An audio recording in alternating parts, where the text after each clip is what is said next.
सक्नुहुन्छ होला, तर मोहन प्रसाद पन्थी आज त्यो बाटो हिँडाउन सक्ने अवस्था छैन। त्यसो भएको हुनाले आदरणीय जनसमुदायहरू, यो कुरा मैले प्रशासकीय अधिकारीले पल्ट पानी आउँदैछ भन्नुहुन्छ, यहाँले पानी रोकिएपछि भन्नुहुन्छ। अब कुन चाहिँ वडामा जानका निम्ति पानी रोक्नु पर्यो र अरू वडामा जानका निम्ति पानी आउन नपर्ने, जसले जानका निम्ति पानी बस्न पर्ने, यो कुन चाहिँ त्यस्तो प्रदेश पर्यो, कुन चाहिँ त्यस्तो ठाउँ पर्यो जसले हाम्रो पार्टी एकीकृत समाजवादीको तर्फबाट तपाईँहरू सबैले हार्दिक आभार व्यक्त गर्दै आफ्ना भनाइहरू गर्छु। हस्त धन्यवाद, नमस्कार। नेकपा समाजवादी पार्टीका पीताम्बर साहुजीलाई त्यसै गरी महत्त्वपूर्ण सुझाव मन्तव्य, समापन सुझाव मन्तव्य राखिनको लागि म नेकपा माओवादी केन्द्रका अध्यक्ष मणिराम अधिकारीज्यूलाई हार्दिक आमन्त्रण गर्दछु। यहाँसँग मैले बितेको यो नगरपालिकाको 5 वर्ष कार्यकाल, सङ्घीय प्रदेशको र प्रदेशको सङ्घीय र प्रदेशको तपाईँको 4 वर्ष करिब 4 वर्ष कार्यकालको पिरियडमा अनि यो वर्तमान परिप्रेक्ष्यमा हाम्रो अवस्था, हामी सिद्धगङ्गावासीहरूको अवस्थालाई मैले मध्यनजर गर्दा तपाईँको हामी साँच्चै यो सिद्धगङ्गाका मान्छेहरू दोस्रो नागरिक हौँ, दोस्रो दर्जाका नागरिक हौँ भनेर राज्यले हामीलाई वा निर्वाचित प्रतिनिधि जनप्रतिनिधिहरूले हामीलाई त्यसरी विश्लेषण गरेको मैले अनुभूति गरेको छु। के माने यसका आधारहरू म कुरा गर्दै जाउँदा अब कुरा के हो भने मैले यहाँ हेरेँ तपाईँको सिद्धगङ्गा नेपालको सबभन्दा ठुलो नगरपालिका हो अनि नगरपालिका हुँदा माथिबाट विनियोजित हुने बजेट तपाईँकोलाई तपाईँको पूर्वाग्रही तरिकाले अनि यहाँ तपाईँको चाहिँ त्यो खाले चाहिँ विनियोजित गरिँदैन अनि त्यसको निम्ति पनि तपाईँको चाहिँ र्याङ्क पहुँच चाहिन्छ अनि त्यो र्याङ्क दलको नेताको पहुँच चाहिन्छ अनि त्यो पहुँच पुर्याउने तपाईँको चाहिँ क्षमतावान यो सिद्धगङ्गाभित्र जन्मिएनौँ, तपाईँ हामी जन्मिएनौँ। हामी के मात्रै भनौँ भने अहिलेसम्मको दृष्टि हेर्दा हामी त्यहाँ चाहिँ तपाईँको चाहिँ उत्तर खाँचीका लिडरहरूको चाहिँ जुनसुकै पार्टी ती मान्छेहरूको भोट ब्याङ्क भौँ, उनीहरूले प्रयोग गरे। तँलाई यो कमिटीमा राखेर उठारे, अर्कालाई अर्को कमिटीमा राखेर उठारे, मलाई एउटा कमिटीमा राखेर उठारे, हामी बिचमा मतभेद भयो अनि लड्न सुरु गऱ्यौँ अनि सबै सेवा सुविधा तपाईँको त्यही प्राप्त भयो। हामी तपाईँको जाँदा त्यही वर्ष 25औं वर्ष अहिले सन्दर्भमा जोडियो। यो बाटो चाहिँ हामी तपाईँको अहिले कुरा उठाउनु भयो, त्यो बाटो खनेको 30 वर्ष भयो साथीहरू, 30 वर्ष भयो। म तपाईँलाई भर्खर छतौरीको थिएँ, जहाँ टिका लिएर हिँड्दा 30 वर्ष भयो। अहिले 30 वर्षसम्म जहाँ चाहिँ त्यही चाहिँ खासै बेला पर्यटन मानि सकिँदैन, जहाँ त्यही चाहिँ अहिले त यो बर्खा पनि तपाईँको चाहिँ 100जना मान्छे भारी बोकेर बिरामी बोकेर तपाईँको 4-5 जना सुत्केर तपाईँको घरमा ल्याएर तपाईँको चाहिँ डिक्सी लिएर तपाईँको सुत्केर घरमा तपाईँको बच्चा जन्माउनु बाध्य भए। तर यो व्यवस्था कसले बुझ्ने हो? ल भन्नुहोस्, यो व्यवस्था कसले बुझ्ने? अनि तपाईँको त्यो सिद्धगङ्गा नगरपालिकाभित्र एउटा सडक केन्द्रको नाममा पर्दैन। यहाँ तपाईँको थुप्रै आवासीय घरहरू छन्, वादीहरू तपाईँको चाहिँ बसिरहेका छन्, दलितहरू तपाईँको बसिरहेका छन्। कमसेकम नगरपालिकाबाट वर्षमा वडाको 2-3 नेता त्यही ठाउँमा कमसेकम ती मान्छेहरूलाई आवासीय बनाइदिएको भए ती मान्छेहरू तपाईँको त्यो चाहिँ विषय आउनु पर्ने थियो, यहाँ त्यो चाहिँ आइदिएन। म बसेकै वडामा ठाउँमा तपाईँको 7 घर बारीहरू छन्, जुन तपाईँ अहिले साँच्चै भन्ने तपाईँको कहालीको अवस्थामा पुगेको छ। अनि अर्को कुरा रह्यो, मैले देखेको पनि तपाईँको 3 भित्रका कुरा भए। यहाँनिर तपाईँको अनुगमनको बाटो अत्यन्तै तल भयो, यो तपाईँको पुगेको छैन नगरपालिकाबाट। मैले देखाएको छु तपाईँको अझ साँच्चै भन्ने तपाईँको टिमलाई म एकपल्ट गएर हेर्न पनि अनुरोध गर्न चाहन्छु। तपाईँको वडा नम्बर 6 को कन्कोड भन्ने ठाउँमा जानुहोस् तपाईँ। अहिले तपाईँको 22-28 घर भएको पुगेको छ। त्यहाँ 28 भएको ठाउँमा कुन मान्छेले चिन लागेको छ, कुन मान्छे चिन लागेको छैन, जुन जङ्गलको कुखामा जति जति सक्नु सक्छ। खै तपाईँ त्यहाँ टिम पुगेको छैन, त्यो ध्यान कसले दिने हो? कहाँको अनुभव अनि टिम कसले पायो? जो तपाईँको नेताको वरिपरि घुमे, जो तपाईँको नेताको भक्त भयो, ती मान्छेले मात्र चिन पाउने कि साँच्चै आधारभूत वर्गले चिन पाउने पर्ने हो? यो क्षेत्रमा अनुगमन भयो कि भएन? यो विषयमा ध्यान गर्न यो गर्नु छैन। अझै पनि तपाईँको ती बस्तीहरूमा छन् भने अझै पनि टाइम छ, गएर ती बस्तीहरूमा गएर पुगेर साँच्चै त्यहाँको चाहिँ उसले राहत पाएको छैन, त्यो महसुस गर्न जरुरी छ। प्रसङ्ग थियो तपाईँको चाहिँ यो के अरे प्रधानमन्त्री रोजगारको विषयमा प्रसङ्ग थियो। औषधि मैले पनि आफ्नो लागततिर यहाँ राख्नुपर्छ। अनि के भने त्यो नीतिगत रूपमा तपाईँको चाहिँ एक तपाईँको चाहिँ श्रम गर्ने मान्छे 100 दिन बराबरको हाजिर एक व्यक्तिले दिनुपर्ने भन्ने छ। तर त्यो नीतिगत रूपमा कतिपय वडामा लागू भयो वा भएन म जान्दैन, तर कतिपय वडामा त्यसो भएको छैन भद्रगोल तरिकाले। धन्यवाद। नेकपा माओवादी केन्द्रका अध्यक्ष मणिराम अधिकारीज्यूलाई गहन मन्तव्यको लागि। अब आफ्ना मन्तव्य राखिदिनको लागि म नेपाली काङ्ग्रेस श्रीगङ्गाका उपसभापति विष्णुराज बेलबासीज्यूलाई छोटो मन्तव्य समयको पाबन्दीलाई ख्याल गर्दै महत्त्वपूर्ण सुझावसहितको मन्तव्य राखिदिनको लागि हार्दिक अनुरोध गर्छु। प्रधानमन्त्री रोजगारको कार्यक्रम हो। यसलाई यो बर्खाको टाइममा बर्खा लागेपछि हो, त्यसलाई त्यो नगरेर अलिक छिटोबाट कार्यक्रम सञ्चालन गर्दा के हुन्छ, त्यसमा चाहिँ अब नगरले त्यो कताबाट कसरी हुने हो एउटा कुरो। जुन हामीले बाटो बनाउँछौँ, बाटो बनाउँदाखेरि जुन जेसिबी जब बर्खा लाग्छ तब जेसिबी लगाइन्छ। अब यो असोज कार्तिकबाट सुरु गरेर त्यसलाई चाहिँ लगातार त्यही चरणमा त्यो जुन सम्बन्धित ठाउँमा जेसिबी परे गएर त्यसरी गरे राम्रो हुन्थ्यो होला। यो एउटा मेरो सुझाव हो। र अर्को, अब यहाँ हाम्रा विभिन्न आफ्ना फ्याकल्टीका साथीहरूले प्रमुखज्यूहरूले आफ्ना कुरा राखिसक्नुभयो। उहाँहरूले त अब कागज प्रक्रिया अथवा सबै मिलाउँदा त सही भयो होला, केही सही देखिन्छ, केही त्रुटिपूर्ण पनि होला। धेरै जसो के देखियो भने नि रकम फ्रिज, विभिन्न कार्यक्रममा रकम फ्रिज भएको देखियो। अब यसमा पनि अब कुनै अब अहिले त भन्न सजिलै छ, कोभिडको कारणले काम गर्न पाइएन, रकम फ्रिज भयो, त्यो भन्न सजिलै छ। तर यस्तो अब आइन्दा नहोस्, त्यो मेरो यो चाहिँ सुझाव हो। र अर्को जस्तै हाम्रो के हो भने हाम्रो चौधरी वार्डमा हाम्रा किसान साथीहरूले के कुरो भन्छ भने हाम्रो खेती भनेको मकै र गहुँ बाहेक बारीमा केही नगर्ने, जनावरले त्यसलाई केही खानै नदिने। अब खालि मकै र धान बारीमा के खेतमा धान, यो मात्रै हो।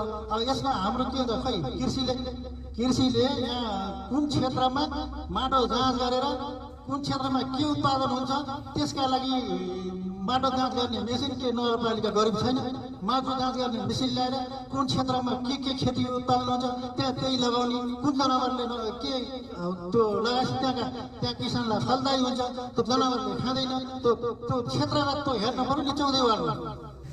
धन्यवाद महत्त्वपूर्ण सुझावको लागि नेपाली काङ्ग्रेसका उपसभापति विष्णुराज बेलबासीज्यूलाई। हामी कार्यक्रमको अन्त्यतर्फ आइसकेका छौँ। कार्यक्रममा उठेका जिज्ञासाहरू पुनः नदोहोऱ्याई गहन सुझाव रूपी मन्तव्य राखिदिनको लागि म नेकपा एमाले श्रीगङ्गाका अध्यक्ष वसन्त कुमार श्रेष्ठज्यूलाई अगाडि आई मन्तव्य राखिदिनको लागि हार्दिक अनुरोध गर्दछु। देशकै सबैभन्दा ठुलो नगरपालिका, भूगोलले ठुलो नगरपालिकाको समीक्षा गोष्ठीमा छौँ हामी। यसभन्दा पहिलो वर्ष समीक्षा गोष्ठी भएको थियो। आज लास्ट आर्थिक वर्षमा समीक्षा गोष्ठी भएको छ।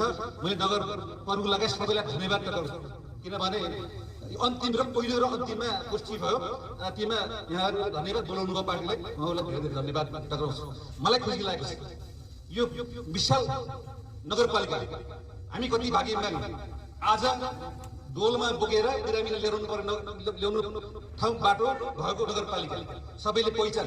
अब यो देशको सबैभन्दा ठुलो नगरपालिकामा अहिलेको परिस्थितिमा यत्रो नगरपालिका हुँदा पनि डोलमा बोकेर ल्याउनु पर्ने नगरपालिका मध्ये पहिचान र हामीलाई पहिचान हुने नगरपालिका यो नगरपालिका पर्छ। आज आएर एक बित्ता बाटो पिट गर्न नसक्ने, अब हेर्नुहोस् त, तपाईँ देख्नुभएको छ बिजोग छ बाटो पुरी नगर एक बित्ता पनि पिच भने त कहाँ हुन्छ थाहा रहेछ। अनि ग्राभेल गरेर भन्नुहुन्छ सुने करोडको ग्राभेल कहाँ छ? यसो खेराले छर्छ, त्यसो त ग्राभेलहरू उही सुकुला पुगेको छ। उही ग्राभेल राख्नुभएको छ, ग्राभेल भएर एक कम्बरमा डुब्ने गरेर हामी हिँड्नु पर्थ्यो, त्यसलाई ग्राभेल भन्छ। यसरी विकास हुन त फेरि यो अन्तिममा धेरै भन्नु भएन। तर हेर्नुहोस्, मैले भन्दा खोजेको अस्ति म बुझ्न जाँदाखेरि आउँदाखेरि मोटरसाइकल चलाउँदा पनि 3 जनाले धकेलेर निस्किनु पर्यो। यस्तो परिस्थितिलाई नबनाऊ, हामी क्यामेरा सके हुनु पर्यो। ल हेर्नुहोस् त, यत्रो खोला नालाबाट करोडौँ राम्रोसँग गर्छ, करोड रुपियाँ आम्दानी हुन सक्छ। वन जङ्गलबाट ढाली सुकेका परेका रुखलाई व्यवस्थित गर्ने भने, यसो रोइली लिने भने करोड हुन्छ। त्यसले हामी ग्यारेबल गर्न सक्छौँ, केही पिच गर्न सक्छौँ, आदि हुन सक्छ। अहिले हाम्रो यो नगरपालिका राजधानी भनेर चिन्ने अमरै बजार सानो दाजु जान सकिन्न। यस्तो परिस्थितिले नगरपालिकाले गर्यो भन्न म सक्दिनँ। यति गर्यो बजेट जति फ्रिज 5 करोड पैसा फ्रिज भयो भने मैले सुने, कति करोड मलाई थाहा छैन। त्यो पनि कस्तो अवस्था भने गरिब जनताहरूलाई, दलित अनि वादीसम्म गन्धरासम्म लगायतका गरिबहरूलाई आवास रुपियाँ आएको पैसा अनि फुस्का खाना गरिबले चिन चलाउन सक्दैन भनेर आएको बजेट, केन्द्रबाट आएको बजेट किन नसक्ने निर्लज नगरपालिकाले लाज मान्नुपर्छ पर्दैन किन सकिएन अरे महँगो भाउ अरे महँगो भाउ किन्नु पर्यो नि मूल्य वृद्धि किन्नु पर्यो एउटा पर्वत पत्ता घरमा मान्छे बिचरा तपाईँहरू गरेर हेर्नुहोस् अहिले पनि अब किन आउँछ भन्नु बिचरा प्लास्टिकले छापेर घर बसेका कतिकै घर भत्किए त्यसको क्षतिपूर्ति कसले गर्यो कहिले त्यो नगरपालिकाले बेहोर्नु परेन 1000 रुपियाँ जम्मा गरेर मान्छेहरूले घर 3 ठाउँ भनेका थिए अहिले त्यो 1000 रुपियाँ जम्मा 1000 कति जम्मा गर्नु पर्थ्यो त्यतिखेर खाता खोले अहिले जम्मा गरेर बसे घर छाना प्लास्टिकलाई अहिले घर छैन त्यो घरको क्षतिपूर्ति कसले दिने त्यो नगरपालिकाले दिनुपर्छ तर त्यो समस्या हो यीसम्म दुःख लाग्दो कुरो छ 9 बुले जलविद्युत योजना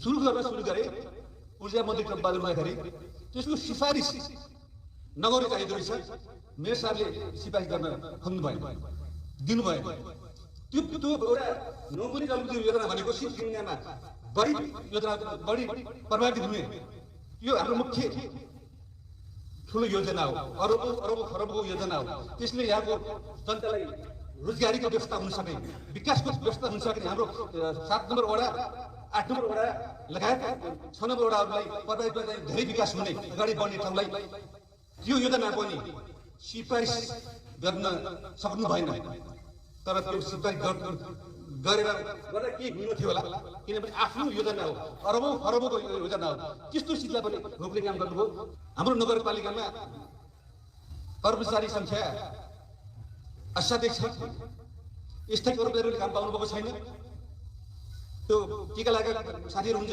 धेरै उहाँलाई पनि बस्ने ठाउँ छैन नगरपालिका भिड छ हामी जनता त्यहाँ काम लिएर जानुभन्दा बढी त्यहाँ घुलमिल छ अहिले संख्या हेर्नुहुन्छ भने 100 भन्दा बढी होला अनि एउटा अचम्म लाग्दो कुरो छ म लास्ट चाहिँ त हामी सिक्किममा पहिरो पीडित भएका जनताहरू आउँछ ल हेर्नुहोस् आज 1 वर्ष भइसक्यो पहिरो पीडित भएको अहिलेसम्म उहाँहरूको आवासको व्यवस्था भएको छैन अहिलेसम्म जताभावी भएको छैन आवासको बजेट गत वर्ष पनि प्रदेशबाट आयो त्यो पनि जग्गा उपलब्ध गराउन सकेर रह्यो अहिले पनि आएको छ अहिले पनि जग्गा उपलब्ध हुन सकेको छैन बिचरा पीडितहरू तराईमा गएर आश्रय गरेर अर्का घरमा चाहिँ दासी बनेर बनेको छ त्यो अलिकति मेयर साहबले चाहिँ यसो चाहिँ त्यहाँ बसेको ठाउँको मान्छेहरूलाई गएर यसो चाहिँ भेटेर आए पनि हुन्थ्यो कि हस् धन्यवाद धेरै धन्यवाद महत्त्वपूर्ण सुझावको लागि नेकपा एमालेका अध्यक्षज्यूलाई सुझाव उठेका जिज्ञासालाई सम्बोधन गर्ने गरी छोटो मन्तव्य राखिदिनको लागि म सिद्धिगङ्गा नगरपालिकाका उपप्रमुखज्यूलाई हार्दिक अनुरोध गर्दछु अब मसँग उठेको विषय बजार अनुगमनको कुरा उठाउनु भएको छ अर्घाखाँची जिल्लामा मेरो अध्यक्षतामा त्यो बजार अनुगमन समिति हुन्छ र त्यसको अनुगमन गर्ने नागेन्द्र सरले जिम्मा पाउनु भएको छ अर्घाखाँची जिल्लाको बजार अनुगमनमा सबैभन्दा उत्कृष्ट कार्य गर्ने र सबैभन्दा बढी बजार अनुगमन र दण्ड जरिमाना र चाहिँ मापदण्डभित्र ल्याउने नगरपालिका भनेको सिद्धगङ्गा हो 6वटै पालिकामा नम्बरमा नि हामी सबैभन्दा अगाडि छौँ पोहोरको गोष्ठीमा गएको सबैले भन्दा बढी अनुगमन हाम्रो टोलीले गरेर छ र सबैले भन्दा प्रतिफल हाम्रो टोलीले लिएको थियो त्यसमा साथीहरूले के अरे अलिकति चाहिँ बुझ्नु भएछ जस्तो लाग्यो र हामीले त्यसलाई प्रक्रियामा अगाडि बढाइरहेका छौँ अर्को कुरा अनि हामी राजनीतिक सचेतनाको कुरा पनि गरिरहेका छौँ तर हामी कहाँ अल्झेका छौँ भने सिद्धगङ्गा नगरपालिकाका 2वटा प्रमुख बाटाहरूमध्ये आज सिमलपानीको बाटोमा अहिले पनि तपाईँ कार लिएर जान सक्नुहुन्छ त्यहाँको कुरा उठाउनुहुन्न अनि त्यहाँको कुरा धन्यवाद पनि दिनुहुन्न आज जहाँ समस्या छ त्यहीको मात्रै किन कुरा उठाउँदैनुहुन्छ हामी यो किन गर्दैछौँ बजेट त हामीले सिद्धगङ्गाको सबैभन्दा ठुला बाटाहरू सिमलपानीको बाटो र जुकेनाको बाटोलाई करिब वर्षको 15-20 लाख बढी जुकेनाको बाटोलाई छुटाउने गर्छौँ हामी किनकि त्यो लाभ र धेरै भोग छ भनेर तर भोगीले ठगेपछि के गर्नुहुन्छ करिब वर्षको 2 करोड छुटाएको छ अहिलेसम्म 10 करोड खर्च भएको रहेछ एउटा बाटोमा 10 करोड खर्च भएको छ र हाम्रो कमजोरी कहाँनिर भने मास्टर प्लान बनाएर त्यो अनुसार जान नसक्नुको कारण मास्टर प्लानमा पहिला हामी सिद्धगङ्गा नगरपालिकाका 2वटा बाटोलाई अथवा 3वटा बाटोलाई अथवा 4वटा बाटोलाई प्रमुख रूपमा ध्यान दिएर सबैभन्दा एक्स्ट्रा पैसा छुट्याएर फुड्कर पैसामा फुड्कर चाहिने योजनाहरूमा बजेट कम छुट्याउनु पर्थ्यो त्यसो गरेर वडाको सिलिङलाई पनि त्यही ढङ्गले करेक्सन गर्न पर्थ्यो त्यो गर्न सकेनौँ नेतृत्वको असक्षमता अथवा चाहिँ बढ्दो रूपमा चाहिँ गाउँबाट आएको व्यापक समस्याको बिच चाहिँ वडा अध्यक्षहरूले चाहिँ हामीलाई चाहिँ त्यो विषयमा चाहिँ कुल्चिनु भनौँ, योभन्दा अरू विकल्प के छ र? त्यसो भइसकेपछि हामी 10 करोड खर्च गर्दाखेरि हिसाब गर्दा फेरि हामी के गर्न सकेनौँ भने पहिलो वर्षको 2 करोड अहिले अमराईदेखि चाहिँ हामी त्यो के अरे पोखे डाँडासम्म मात्रै भने राम्रो कटिङ गरेर त्यहीसम्म लैजाउँ त भन्ने सोचका साथ लाग्यौँ कि हामी पहिलो वर्षको 2 करोड भनेको कटिङ गरेर उहीँ चाहिँ नि के अरे उहीँ उहीँ पतञ्जलीसम्मै पुऱ्याउनु पर्छ भन्ने सोचका साथमा लाग्दाखेरि यो कसै गरी पनि हुँदो रहेछ। जति सकिन्छ राम्रो गर्ने हिसाबले गएको भए यो हाम्रो दूरदर्शीको कारण केही कमी कमजोरी भएको छ। अर्को कुरा तपाईँहरूले यहाँ कतिको चाहेको छ, हामी आज शीतगङ्गा नगरपालिकाको हिसाब किताब गर्नुहुन्छ भने विकास निर्माणको कुरा गर्नुहुन्छ भने तपाईँको हामी अहिले आफ्नै बजेटले 8वटा वडा कार्यालय सम्पन्न गरेका छौँ, त्यो बारेमा खोइ धन्यवाद दिनुहुन्छ।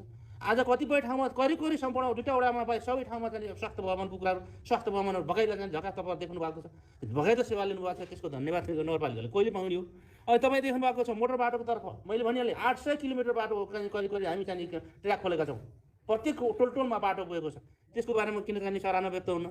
अनि हामी के अरे म्याचिङतर्फ हामीले थुप्रै भवनहरू बनाएका छौँ, म्याचिङमै नगरपालिकाको त्यो अलि सानो 6 करोडको भवन बनाउँदैछौँ हामी, करिब यो वर्ष सक्ने अवस्था छ। त्यसको बारेमा किन ध्यान अथवा त्यो गर्दैनौँ हामी? त्यहीँ परतिर अमराईको भवन त्यो भवन त्यो पनि चाहिँ म्याचिङमा प्रदेश सरकारबाट सङ्कलन केन्द्र भनेर ल्याइएको छ, हाम्रै पालामा ल्याइएको पहल गरेर ल्याएको, त्यसको बारेमा साथीहरू किन देख्नुहुन्न? यो दहको हालत कस्तो थियो, अहिले कस्तो भएको छ, किन देखिँदैन? यी सेवावत कुराहरू छन्। आज तपाईँ दूर दराजमा मलाई लाग्छ औषधिको अभाव कहीँ पनि छैन। किनकि औषधिको अभाव किन छैन भने टेन्डरमा जाँदाखेरि 30% बिलो गरेर लिँदो रहेछ, पैसाको अभाव छैन। पैसाको अभाव नभइसकेपछि हामीले चाहिँ वर्षभरिमा 10 लाख खर्च हुन्छ भनेर औषधिमा छुट्टाएको पैसा घटीघटामा जाँदाखेरि त्यो 3-4 लाखमा हुँदो रहेछ भने पैसाको पनि अभाव भएन, त्यो औषधिको अभाव कहीँ पनि छैन। हामी दूर दराजमा आज चाहिँ करिब 25-30वटा चाहिँ स्वास्थ्य केन्द्र सञ्चालन भएको छ। शीतगङ्गा नगरपालिका यस्तो पालिका जहाँ आफ्नो बजेटबाट दूर दराजमा यति धेरै स्वास्थ्यसँग यति धेरै संवेदनशील भएर जनताको स्वास्थ्यको बारेमा यति धेरै ख्याल गरेको पालिका मलाई लाग्छ गरिब भइकन पनि शीतगङ्गा नगरपालिका हो। आज शिक्षाको क्षेत्रमा के हालत थियो यहाँ यो के अरे दरबन्दी मिलान असामान्य खालको चाहिँ दरबन्दी त्यो क्रिएट गरेको थियो, कसरी त्यो पहिलो नगरपालिका शीतगङ्गा दरबन्दी मिलानको क्रममा आज कति सजिलो भएको छ दरबन्दी मिलानको कारण। 2 वर्ष लाग्यो हामीले त्यो गर्नु। आज चाहिँ उत्पादनको आधारितमा चाहिँ के अरे जनतालाई सुविधा दिने, जनताको हातमा पैसा दिने, गरिबलाई पैसा दिने र गरिबले गर्नेले खाऊ नगर्नेले नखाऊ, गर्ने चाहिँ डुप्लिकेट मान्छेले नपाऊ, ओरिजिनल जसले दुःख गरेर त्यसैले खाऊ भनेर पैसा दिने अनुदान दिने नगरपालिका देशमै पहिलो हो। यसैका कारण आज चाहिँ प्रदेशले पनि हाम्रो सिको गरेर प्रदेशले पनि त्यही दियो नि त। यही कुराहरू हामी किन देख्दैनौँ? मैले भन्न खोजेको के भने आज हामी देखिरहेका छौँ झोलुङ्गे पुल, थुप्रै झोलुङ्गे पुल हामीले नबनाए पनि हामीले निर्णय माग गरेका आधारमा थुप्रै झोलुङ्गे पुल सम्पन्न भएका छन्। सुस्थिर थुप्रै स्वास्थ्य भवनहरू सम्पन्न भएका छन्। आज थुप्रै पुलहरू हामी निर्वाचित भइसकेपछि पटक पहल गरेर मोटरवेज पुलहरूको योजना परेको छ, हामी गरेर घचघचाएकै कारण परिएको छ, पहल गरिएको छ। यी कुराहरू किन देखिँदैन? खेल मैदानको कुरा हेर्नुहुन्छ भने करिब प्रदेशबाट चाहिँ आफ्नै पालिकाको यो लगानीबाट चाहिँ खेल मैदानको कुरा गर्नुहुन्छ भने मलाई लाग्छ अर्घाखाँची जिल्लाकै सबैभन्दा ठुलो त्यो सम्पन्न गर्न सक्यौँ भने सबैभन्दा ठुलो खेल मैदान हुने अवस्था छ। यी सबै प्रगतिका बावजुद पनि अझ मैले भन्न खोजेको के भने यथेष्ट स्कुल भवनहरू देखेर सबै बनाउने प्रक्रिया हुँदै पनि हामी के कुरामा ठगिएका छौँ भने हामी एउटा कुरामा के समस्यामा ठगिएका छौँ भने होइन मडीले कुरा उठाउनुभयो केन्द्रीय पहुँचमा हामीले ध्यान पुगेन अथवा सकेनौँ। यी समस्याका बावजुद हामी आज चाहिँ आलोचनाको पात्र बनिरहेका छौँ। आज भूगोलले ठगेका कारण जुकेनाको बाटोमा हामी त्यही रेगुलर पैसा छुट्याउँदाखेरि पहिलो वर्ष यहाँबाट हामी शीतखोलासम्म त 10 मिनटमा पुगेको त। पहिलो वर्षको चाहिँ ग्राभेल गरेर जाने मेयर साहब र म प्रशासकीय अधिकारी र प्राविधिक साथीहरू चाहिँ यहाँबाट सरल गाडी चलाएर 10 मिनटमा शीतखोला पुगेर त्यो अनुगमन गरेर फेरि फर्केको त हो। भूगोलले ठगेपछि के गर्नुहुन्छ? त्यही अवस्थाको सिमलपानीको बाटो अहिले पनि जानु छैन, जताको तस्तै छ, केही भएको छैन। यो कुनै ढाँटेर गरेको कुरा त होइन। तर त्यहाँ चाहिँ कसो गरेको पहिरो ओह्रालो बाटो माटोको अवस्था त्यो सबै गर्दाखेरि चाहिँ काम नलाग्यो र मलाई लाग्छ कहिले पनि बाटो सोर्नेदेखि लिएर सबै कहीँ अड्किने कुरामा कहिले पनि त्यहाँ अपडेट चाहिँ भरत जिल्ला भनिएको छ त कहिले पनि जनतालाई सुख दुःख दिने कुरामा दुःख नदियो त्यहाँ अपडेट राखेर चाहिँ मेसिन राख भनिएकै छ। खर्च गएको गई छ, अब दोष त खानै पर्यो। मेरो साहबले दोष नगरेर कहिले खाने? धन्यवाद महत्त्वपूर्ण भनाइको लागि शीतगङ्गा नगरपालिकाका उपप्रमुखज्यूलाई। पत्रकार साथीहरू पनि हुनुहुन्छ। खास गरेर यो प्रधानमन्त्री स्वरोजगार कार्यक्रम हामीले भनिरहेका छौँ, यो लेख्दा पनि त्यही नजाओस्, प्रधानमन्त्री रोजगार कार्यक्रम हो। यो चाहिँ हामीले स्वरोजगार भनिरहने स्वरोजगार भएको छ शब्द चाहिँ शुद्धिकरण होस् भन्ने हिसाबले प्रधानमन्त्री रोजगार कार्यक्रम भनेर आएको छ। यो कार्यक्रमको नाम चाहिँ हामी कार्यक्रमको अन्त्यमा आएका छौँ। अब कार्यक्रमको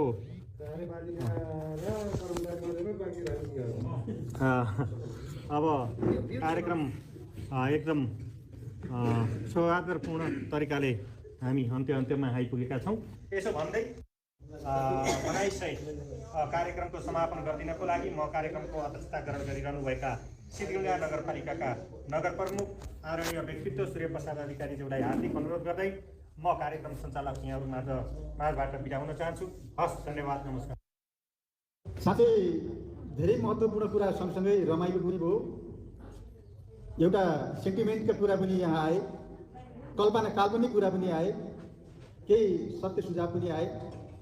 बडो अचम्मको किसिमको हाम्रो समीक्षामा भाग लिइरहेका छौँ। मैले नगर प्रमुखको हिसाबले म यो नगरलाई व्यवस्थित ढङ्गले सञ्चालन गर्ने सन्दर्भमा, यसलाई योजनाबद्ध ढङ्गले अगाडि बढाउने सन्दर्भमा यहाँ मेरो नेतृत्वमा सबै पार्टीका साथीहरूलाई राखेर हामी योजना बनाउने गरेका छौँ, ऐन नियम कानुन बनाउने गरेका छौँ। सर्वसम्मत रूपमा अहिले हरेक योजनाहरू हामी सर्वसम्मत रूपमा पास गर्ने पनि गरेका छौँ। यही हलमा विभिन्न नगरसभाहरू हामी सम्पन्न गरेका छौँ। कतै पनि विभेद देखिएको छैन। यो सबैले हामीले मनन गरेर, हामीले बुझेर, जाँचबुझ सबै गरेर सर्वसम्मत रूपमा हामीले लागेको कुरा निर्णय गर्दै योजना बनाइरहेका छौँ। एकल निर्णयकै बहुमतको निर्णयबाट हामीले गरिरहेका छैनौँ। र पनि केही कुराहरू जिम्मेवार ढङ्गले नगर प्रमुखले जवाब दिनु आवश्यक छ र उठेको कुराहरूलाई दिनुपर्ने मैले ठानेको छु। यहाँ धेरै कुराहरू सल्लाह सुझावमा आए, कता केही कुराहरू काल्पनिक आए। काल्पनिकता आएको थियो, कहिले आएको थियो भने पहिलो नगरसभामै यही ठाउँमा एकजना मित्र अहिले उहाँ सुन्न सक्नुहुन्न, मलाई लाग्छ हामीले राखेको कुरा सुन्नै सक्नुहुन्न। नेकपा एमालेको अध्यक्षले सक्नुहुन्न। किन सक्नुहुन्न भने उहाँले पहिले कुनै 2-4 हजारको पनि चेक नकाटिकन भ्रष्टाचार भयो भन्ने मान्छे हो उहाँ। त्यो उहाँसँग त्यस्तो व्यक्तिगत हो। म अरूलाई दोष दिन चाहन्न, केही राम्रा सल्लाह सुझाव आएको। अब उहाँले कहाँबाट सुरु गर्नुभयो? दुःख सुखका कुरा, नगर ठुलो भयो, विभेद भयो भन्नुहुन्न। नगरपालिका ठुलो छ, विशाल छ, प्रशस्त समय आम्दानी छ। यत्रो नगरपालिका ठुलो भएर गौरव छ, गौरव गरेका छौँ। यसको दुःख सुख उहाँलाई चासो छैन। सरकारको पक्षको मान्छे हो हिजोसम्म। अहिले सरकार ढल्यो, प्रदेश र स्थानीय सरकार, प्रदेश र सङ्घीय सरकार अहिले नेकपाको छैन, नेकपा एमालेको छैन। अहिले गर्किन थाल्नुभयो फेरि। 4 वर्षमा उहाँ कता हुनुहुन्थ्यो? 4 वर्षसम्म बैठकमा, सर्वदलीय बैठकमा बोलाउँदा नि आउनुहुन्थ्यो। उहाँले अर्को प्रतिनिधि पठाउनु। बुझ्नुहुन्न, धेरै कुरा बुझ्नुहुन्न उहाँले। किन बुझ्ने चाहना पनि गर्नु। मात्रै कुरा के छ भने आफू कसरी सत्तामा मात्रै पुग्ने भन्ने उहाँको सोच छ र यो नगरलाई कसरी व्यवस्थित गर्ने भन्ने चिन्ता पनि छैन। अनि वन जङ्गलको रोयल्टी उठाइनुहोस् भन्नुहुन्छ। के वन जङ्गलको रोयल्टी नगरपालिकाले लिने व्यवस्था छ कहीँ कानुनमा? कोही कानुनमा छ रोयल्टी लिने? कहीँ छैन। तर रोयल्टी लिनुहोस् भन्नुहुन्छ। बडो अचम्मको कुरा गर्नुहुन्छ। सुरक्षित नागरिक आवासको कुरा उठाउनुभयो। सुरक्षित नागरिक आवास शहरी विकास मन्त्रालयले गर्छ। गत वर्ष 487 घर भनेर निर्णय गर्यो। नेपाल सरकारको प्रधानमन्त्री केपी शर्मा ओलीको सरकारले 487 घरको निर्णय गर्यो, कालो किताबमा आयो। 487 घरलाई 2,43,50,00,000 रुपियाँ नेपाल सरकारले हाल्नुपर्ने। पैसा 62,50,000 मात्रै हाल्यो। कसले दिएन भन्नुहुन्न उहाँले। कसले पैसा नहालेर जनताले सुरक्षित आवास नपाएको हो भन्नुहुन्न। किनभने त्यो सङ्घीय सरकारले गल्ती गरेको उहाँले बोल्नुहुन्न। सुरक्षित आवास लाएनन्, जनताले पाएनन्, सानो भएन भन्नुहुन्छ। कहाँबाट रोकियो, कहाँबाट आएन बोल्नुहुन्न। 9 मुरे जलविद्युतको कुरा गरिदिनु हो। 9 मुरे जलविद्युत योजना सिद्धगङ्गा नगरपालिका लगायत प्युठानका 2-3 गाउँपालिका प्रभावित हुने 9 मुरे जलविद्युत हो। नौमुरे जलविद्युत योजना यो मैले बुझ्दाखेरि 46 सालदेखि नौमुरे भनेर हामीले सुन्ने गरे हो। अनि 20 वर्ष अगाडिदेखि सुन्ने गरे हो मैले। 30 वर्षै भयो त्यहाँका जनताले आएको छन्। 2 महिनाको लागि भनेर भाडामा लिएर कार्यालय उद्घाटन गर्नुभयो। त्यत्रो डिपिआर बनाउँदा सार्वजनिक सुनाइ गर्दा सिद्धगङ्गा नगरपालिकाको नगर प्रमुखलाई जानकारी दिनुहुन्न। कत्रो विडम्बना। नौमुरे जलविद्युत योजना जनतालाई छारो हाल्न तामझामका साथ गाडी लिएर लामा लस्कर लिएर उद्घाटन गर्ने कार्यको थालनी गर्नुभयो उहाँहरूले। तर त्यसको बारेमा बजेट छैन, कुनै सोच छैन बनाउने। हामीलाई यो नगरमा सम्म जानकारी नदिएर डिपिआर बनाएर सार्वजनिक सुनाइ हामीलाई बोलाइएन। अनि सार्वजनिक सुनाइमा नबोलाउने, अनि डिपिआर बनाउँदा हामीलाई संलग्न नगराउने, अनि हामीले सिफारिस गर्ने के बेकुफ यहाँको नगरपालिकाको नगर प्रमुख। मैले गरेको भए यो सिद्धगङ्गा नगरपालिकाको नागरिकको सिट झुक्ने थियो। मैले झुक्ने काम गरेको छैन, किनभने यो अधिकार सिद्धगङ्गा नगरवासीको डिपिआर बनाउने, सार्वजनिक सुनाइ गर्ने यहाँको जनप्रतिनिधिको अधिकार हो। पहिलो पीडितको गर्नु हो, बडा अचम्म कुरो। पहिलो पीडितको कुरा गर्नु हो। पहिलो पीडितलाई त हामी त्यही गएर नगरपालिकाले कम्तीमा पनि आवास बनाउनुहोस् भनेर 25-25 हजार रुपियाँ दियौँ। उच्च जोखिम भएकालाई 10-10 हजार दियौँ, त्यही स्पोर्टमा गएर दियौँ। तर प्रदेश सरकारले अहिलेसम्म 1000 रुपियाँ दिएको छैन। सङ्घीय सरकारले 1 पैसा दिएको छैन अहिलेसम्म। तमाम नेकपा एमालेका साथीहरू हुनुहुन्थ्यो, तपाईँले गलत भाषण नगर्नुहोस्। जबसम्म नेपाल सरकारले निर्णय गर्दैन त्यो 7 लाखको ख्वाब नदेखाउनुहोस्। आज जनता बाटोमा छ, त्यतिखेर मैले प्रतिवाद गरेको। जनतालाई सुसूचित पनि गराएको मैले। 7 लाख कहाँ गयो? असोजदेखि जेठसम्म सङ्घीय सरकारको नेतृत्व नेकपा एमाले गरेको थियो। केपी शर्मा ओलीले गरेको थियो। त्यही त्यसको प्रतिनिधि हो उहाँ बसन्त श्रेष्ठ, यहाँको अध्यक्ष। आज उहाँले कति जिम्मेवारी पुरा गर्नुभयो? आफ्नो सरकार भएको बेला कति पुरा गर्नुभयो? त उहाँहरूले बोल्न सक्नुहुन्न। समीक्षाको लागि तयार हुनुपर्छ, हिँड्नु हो। एउटा सेन्टिमेन्ट पुरा हालिदिनु भयो, हिँड्नु हो। कहिले यहाँनिर विविध भयो, यहाँनिर यो काम गर्नु, सचार गर्नुहोस् भनेर कहिले ज्ञापन पत्र दिनुभयो? कहिले आउनुभयो डेलिगेसन लिएर उहाँहरू? कहिले आउनु भएन। खोलामा दोहन भयो, कहिले गएर उहाँ दोहन नहोस् भनेर काम गर्नुभयो। एकल पुरुषलाई भत्ता दिने व्यवस्था मिलाएका छौँ, ग वर्गको अपाङ्गलाई भत्ता दिने व्यवस्था मिलाएका छौँ। यातायात सञ्चालनमा अहिलेको आएको कार्यक्रममा रुट सञ्चालन सम्बन्धी कुरा अगाडि बढाउनु छ। विद्युत महसुलमा 75% अनुदान दिने व्यवस्था अगाडि सारेका छौँ। कतिपय योजनाहरू कार्य सम्पादनमा चाहिँ हामी सोच्ने यस्तो भएको होइन। यी कुराहरू हामीले पनि आत्मसात गर्नुपर्छ। हाम्रा गल्ती कमजोरी पनि हामीले स्वीकार्नुपर्छ। अब हाम्रो यो सरकारसँग पनि लडाइँ छ। अब यो सरकारसँग हामीले विशेष क्षेत्रको लागि, इलाका प्रशासनको लागि र अन्य क्षेत्र र यो योजनाको लागि, बजेटको लागि पनि अब हामी सबै मिलेर त्यहाँ गएर त्यसलाई धर्ना दिने, भेटघाट गर्ने, अझै त्यसलाई चाहिँ अझै राम्रो ढङ्गले चाहिँ बजेट यहाँ ल्याउनको लागि पनि फेरि त्यो ढङ्गले अगाडि बढ्न सबै मिलेर अगाडि बढौँ।